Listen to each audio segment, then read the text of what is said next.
Okay, Sienna Brown here, and I am so excited to dive into the topic that we are talking about today. Today we're going to cover why you need to start planning now if you want 2020 to be the year that you finally move abroad.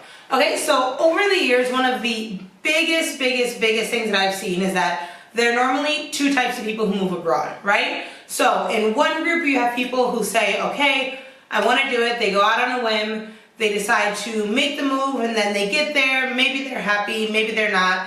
They're not really sure, but odds are they don't necessarily feel prepared. They go through a lot more struggles, and they have a harder time kind of getting through the process of what it actually means to master your move abroad, right? Then you have this second kind of person. And this kind of person is a little bit more type A, but not in a bad way, but this is the kind of person who wants to feel prepared, who wants to know what they're getting into, who wants to have their job situation set up for them beforehand. They want to be able to know how much they need to save. They want to have clarity on this huge next step of their life, right? So how do you go from being this kind of person over here, just kind of like diving into it, to the kind of person who actually knows what they want and how they're going to get it? We are going to break that down right now. You need to be able to reverse engineer your timeline. So this is something that we teach in Master Your Move Abroad, where we talk about how do you figure out when is actually the right time to move abroad that's going to give you enough time that you need to prepare mentally, professionally, financially, etc.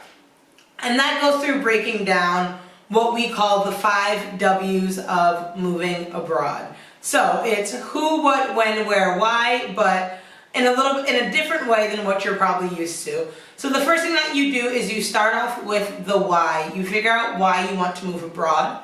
Then you ask yourself, okay, where is it that I want to go? So gaining clarity on not just the country that you're thinking of, but also the city and what life in that new place will look like for you.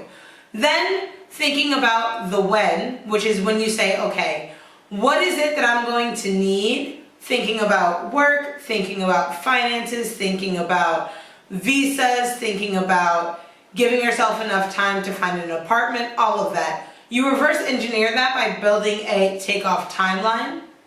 And then you're able to say, okay, in your head you think that you can move abroad in the next 6 months, but in reality, you have to start putting in the work now to be able to move abroad in 8 or 12.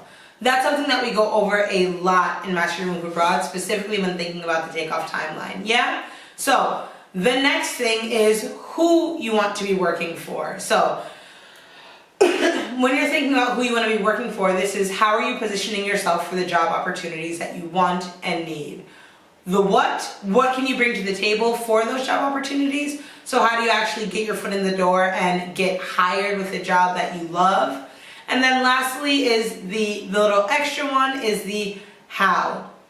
How do you make it happen, right? So when you break it down and you look at all of these steps, the who, what, when, where, why, and how, odds are you're going to have to start thinking about what pieces you can put into place now to be able to make sure that if you want to be moving abroad in 2020, you have enough time, energy, resources, and support to be able to do that. So if you know me by now, you know that I'm really passionate about being able to help women, specifically entrepreneurial women who want to move abroad, not just to be able to have fun and kind of like lay on the beach, but to also move abroad, have impact in the work that they're doing, and build a life that they love no matter where they are in the world.